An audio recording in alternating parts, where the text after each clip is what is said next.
Hello, welcome to my channel. This is Moses Gumadi, and in this video I would like to talk about the mystery of 153 fishes in John chapter 21 and verse 11. Now, John chapter 21 verse 11 records that miraculous catch of fishes, great fishes, big fishes, 153 of them, and the number is very clearly specified. And I would like to talk about that number. This number is very mysterious, and many people over the centuries have broken their heads trying to grapple with it, what number this is. And I'm going to show you a few things. Some of the things you may have obviously heard about. Some are very obvious things, but there are certain things I'm going to show you which in all likelihood you would not have come across. They are not there anywhere. And so these are the 5 things I would like to talk about. First of all, the numerical and geometric properties of the number 153. I'll briefly mention the relationship between the numbers 153 and 666. And of course also we'll deal with the number 153 in Hebrew Gematria. And I urge you to please stay on this video until the end, because these 2 topics, the last 2 topics of the spiritual significance of this number in relation to divine sonship and Trinity, is very important, and all of these will be established very clearly. In fact, these 2, you will be mind blown looking at some of the stuff within these 2 sections. So I urge you to stay on and listen to this video.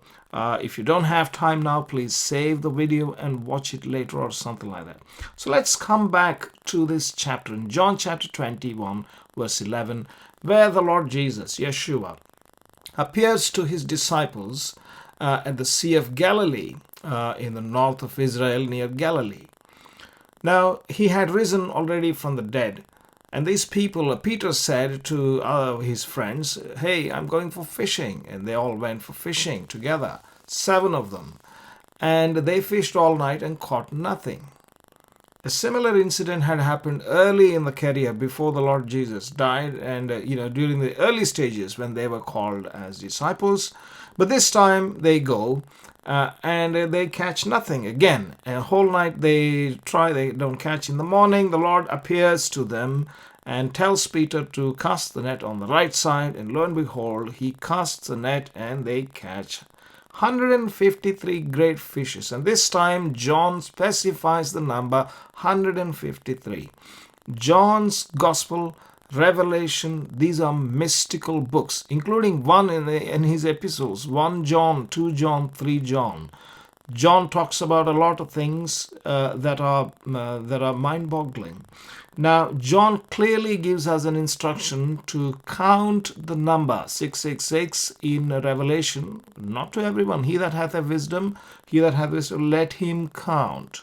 It is not a generic command to everybody, but for those whose mind is drawn to such things as these. So John is not, without any reason specifying this number. He knows what this number is, and he's actually giving it as a clue, to people who would like to explore and obtain the meaning with God's help. If anybody discovers anything worthwhile and significant and that which is true, it comes from God. There is nothing for us to boast about. Anything that is true that you hear from me is from God. If you have heard any mistakes, any falsities, those are from my fallen nature. There we have it. Let's go ahead. Now, before I come to the geometrical and numerical properties of the number, that's the first section, I'd just like to briefly mention that this number 153 occurs in a very, very different way, of course, in a very significant way, right in the beginning of the Bible in Genesis chapter 1 verse 1, which begins, Bereshit bara Elohim. Now, if you take the first 9 letters of the Hebrew Bible, the way it begins, Bereshit bara, 9 letters. Why? Because 153 is 1 plus 5 plus 3 is 9. And incidentally, the first word Bereshit is not one single word after all. Although we write it as a one word, it has a prefix called be, that is in. And reshit is a separate word which is found by itself in many other places in the Hebrew Bible. Reshit, bara. So you have one letter word, 5-letter word, and a 3-letter word, 153. There you have it, 153 in Genesis, right in the beginning. Now, of course, this has not got anything to do with the numerical properties of 153 or geometric, which I'm going to come to shortly. Okay, but I just thought, let us mention at the beginning in Genesis, you have it. Now, right in Genesis, let's look at Adam and Lamech. Adam till Noah, these are the generations. We have Adam, Seth, Enosh, Canaan, Mahalalel, Jared, Enoch, Methuselah, Lamech, 9th, Noah, the 10th, Adam the 1st, Lamech the 9th. Remember the 9? 1 plus y plus 3. 9. 9th guy, Lamech. He lived 777 years. You can check the Bible. He lived for 777 years. Adam lived 930 years. Somehow the difference turns out to be 153. Now, what is the meaning of this? I have no clue, to be honest. But it is a very interesting thing. I have not discovered this myself. Somebody mentioned somewhere, I remember roughly, and I made this graphic. Okay, so this is 153. Now let's go to our agenda. Our agenda is to look at all these 5 points, and first of all, the numerical and geometric properties of the number 153. Now, 153 was a very familiar number in those days. The book by Archimedes, who wrote it at 250 BC, around 250 BC he lived. Okay, he was born maybe 30-40 years earlier. Sometime during this time he wrote on the geometric properties of various things, including the circle. Now this is an English translation, obviously, and it is published properly. The book is called Measurement of a Circle. It is available online, PDF somewhere in the archive. You can find it. And here in page 94 and 95, you can see the number 153 repeated all over. All these red boxes denote the place where the number 153 is used. So 153 was a well-known number that has huge relevance to geometry, and even Archimedes has written about it. Now, focusing on the one instance, right? If I go to the top page, right here on the left, and zoom it a bit, you can see here he is giving the ratio of square root of 3 to 1 as 265 over 153, which is what I have depicted here in the bottom. 265 over 153 is the square root of 3. Now, that's a very important number because it is an irrational number. You need to have something which is closer to approximate that number. Similarly, they had different numbers for pi as well. For example, pi is known to be 22 over 7. That's a kind of approximation. But there's another number, ratio like this, 355 over 113 or something, and that is a good approximation of pi. Now, this turns out to be the approximation of a square root of 3. Not only they had this number, in fact, the square root of 3 was known to be the measure of the fish. The measure of the fish. What is the measure of the fish? Measure of the fish is a geometric pattern which looks like a fish, and in fact looks like the tilapia fish or the peter fish, so-called, found in the Sea of Galilee. If you draw two circles in such a way that the edge of one circle coincides with the center of the other circle. See, the edge of the first circle passes through the center of the second circle, and the edge of the second circle passes through the center of the first circle. If you draw two circles like this, then this dimension over this dimension is the ratio of square root of 3. So 265 over 153 is essentially this dimension versus this dimension. So these sort of geometric patterns using graphics rather than calculating, right? They can just basically take a rope and draw circles and quickly create a pattern like this to calculate the square root of 3 for any given number. And therefore, they could, the guys who are building the ships, for example, the building boats for shipping. And remember, Yeshua, the Lord Jesus, was a carpenter or an artisan, or you can say he was a craftsman. No craftsman, any craftsman would have knowledge of basic geometry, and these intricate craftsmen will have knowledge of these detailed geometrical, trigonometrical properties of numbers and all these relationships. And this is why the number 153 is very important. Now, the guy Pythagoras, who lived in 250 BC, I think, not 250, I'm sorry, Pythagoras lived about 550 BC. And he's very famous to have invented this, or discovered rather, the Pythagoras theorem, which is if you draw a right angle triangle like this, the square of this side equal to square of this plus that. So area of C equal to area of A plus B. That's fine. He also invented something known as a tetraclys. So there are 10 points in a triangular fashion, and he has all sort of spiritual interpretation for that. These guys were using mathematics to produce or to interpret spirituality, to analyze spirituality and the depths of the universe and the secrets of the universe. That is what they were doing. And Pythagoras had a school, and he had disciples. And there is a story about Pythagoras which I have picked up from from somebody. You can find it in the internet. It is looks like it is indeed a verifiable story. So the interesting story about Pythagoras that was told that demonstrates his remarkable power. So what is it? Pythagoras in his travels apparently one day came across some fishermen who were drawing up their nets which were filled with fish. Pythagoras told the fishermen that he could tell them the exact number of the fish they had caught, which the fishermen thought to be an impossible task. Given how many were caught in the nets, fishermen said that if he was right, they would do anything he said. They counted all the fish, and Pythagoras was totally accurate in his estimate. He then ordered the fishermen to return the fish to the sea, and for some mystical reason, none of them died. Pythagoras paid the fishermen the price of the fish and left the Crotona. Incidents like this caused Pythagoras' fame to spread.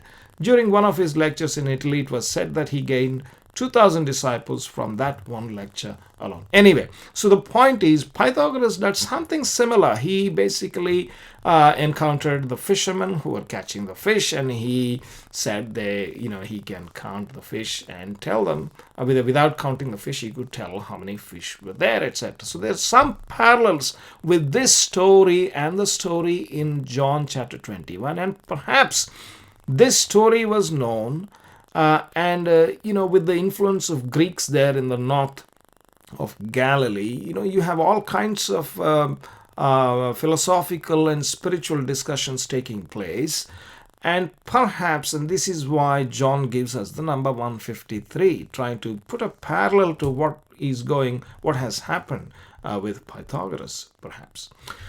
Right, so let's coming back to then. So that's the significance of why this, this is a geometrical number, etc. That's the significance of it. Now, coming to the numerical properties of 153, it's quite obvious. 1 plus 5 plus 3 equal to 9. We know that. We have already observed. Now, if you divide 153 with 1 plus 5 plus 3, which is 9, then you get 17. You derive 17 from 153. You derive 9 plus 153, and it turns out that 153 is indeed a multiplication. It's a product of 9 and 17. It's a good, not every number can be derived like this. It has very interesting properties. I'll show you more.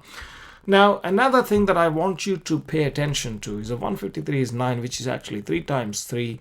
This 3 is repeating. The pattern of 3 is repeating, as I shall show you very shortly. Remember this 3 because I'm going to touch the subject of Trinity as well, as I have shown in the beginning, my 5 topics includes one of the topic. The last one is a Trinity. So keep this in mind. Now, I want to introduce to you the notion of triangular numbers.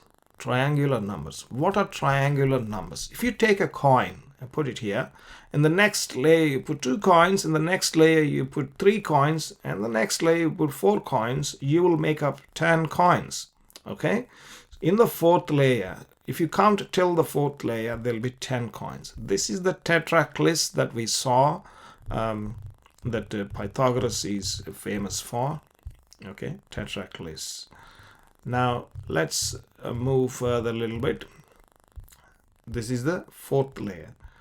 Interestingly, if you come down to 17th layer, that it turns out that all the number of coins from the top to the bottom till the 17th layer would be 153. 153. And you can see the pattern of triangle forming. 153 coins. Now, I'll go further. So these red ones now are 153 at the 17th row, and I go further, and at the 23rd row you will have then counted 276 coins. If you come to the 36th row, you'll have 666. 666. What about these numbers? What about these numbers? What are we talking? Is this anything to do with the Bible? Yes. Because in John chapter 21 we have 153. In Acts, which comes after John, is there 276. Paul tells very clearly, and we were in all the ship 216 souls. This was the ship in which Paul and Luke and others were traveling to Italy or Rome in those days, and there was a shipwreck, etc. You can read about it in the book of Acts chapter 27.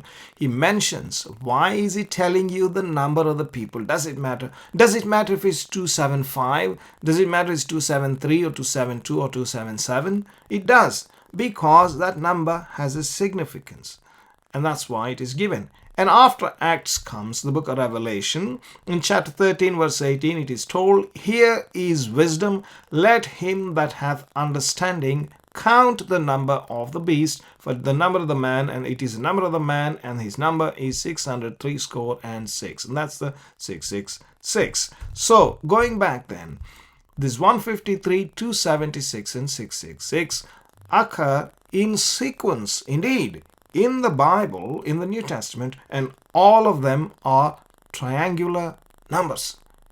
Okay, right. So let's now jump to another property of 153. 153 is a so-called narcissistic number in mathematics. Now, this is not a numerologist saying this. This is not a half-educated idiots making YouTube videos, coming up with all kinds of weird things. No. This is a mathematical property. You can check. You can Google and find out.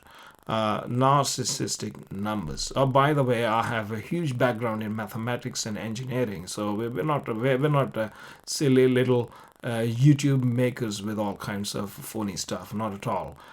1 cube plus 5 cube plus 3 cube. Cube means if you multiply 5 times 5 times 5, 5 times 5 times 5 is 5 cube. So, okay, that's 5 times 5 times 5 is 125. 3 times 6 times 3 is 27. And then you have 1. So the sum is 153. So the property is that if you take the digits of the number and cube them, you get the same number. And the only numbers in the entire universe, well, not just the universe, well, in this universe, in any other universe, numbers are numbers, period. There are only 4 numbers that have this property: 153, 370, 371, and 407. Now, let's take an example. Let's take the 276 that we did earlier. If you cube 2 cube, 7 cube, 6 cube, you get this 5, 6, 7. And you cube 5 and 6 and 7, you add them up, you get 684. This we're trying to now introduce the concept of continued cubing. What happens again if I cube 6 cube, 8 cube, 4 cube? What happens?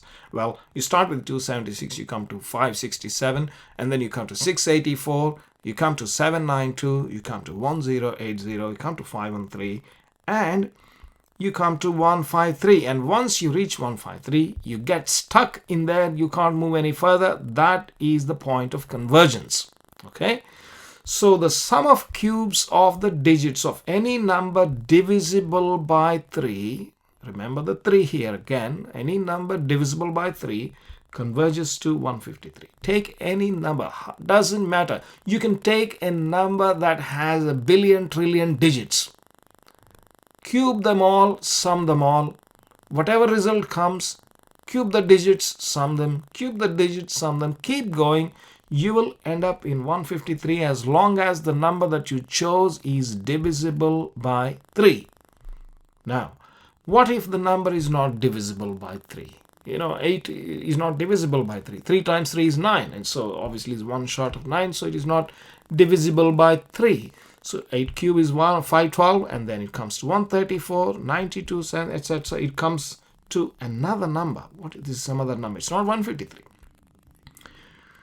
So then if you take all the numbers, 1, 2, 3, 4, 5, 6, 7, 8, and trillion, gazillion, you go all numbers and do the same thing. What happens? Well, there are only 9 results you will get. Remember 9? 9 is 1 plus 5 plus 3 is 9. You will only get 9 results. 5 out of those 9 results are these numbers. It will fall into one of these on the top here, 137, 157, 153, 370, 407. And once it falls into this, it can't come out, meaning it converges to those numbers. But in the remaining cases, it comes to one of these numbers, and if it comes to 919, it will go to the next, and it keeps on oscillating between 919 and 1459. Here it keeps oscillating between 136, 244. Here it keeps cycling between these three numbers, whereas these are just one single number. Now, 1/3 of all the numbers, 1/3 of all the numbers converge to 153. And the next 1/3 of all the numbers will converge to either 371 or 407 put together. And the remaining 1/3 of all the numbers will fit in the 1, 370 and all the remaining things. That means that the maximum, the number into which the most of the numbers will converge, that is 1/3 of the numbers will converge into 153. And that 153 has preeminence over all such numbers, and all these numbers are, if you see, there are 9 results, 9 buckets. By the way, 9 buckets, and if you count the numbers, there are 5, 6, 7, 8, 9, 10, 11, 12, 13, 14, 15. 15. Okay, if we added earlier, 1 plus 5 plus 3 is 9. You multiply now, 1 times 5 times 3. 1 times 5, 5. 5 times 3 is 15. You have 15 here, numbers, and 9 categories of results. So 153 is well known to be having these peculiar properties. Now enough of mathematics. Now let's go to the relation between the numbers 153 and 666. Okay,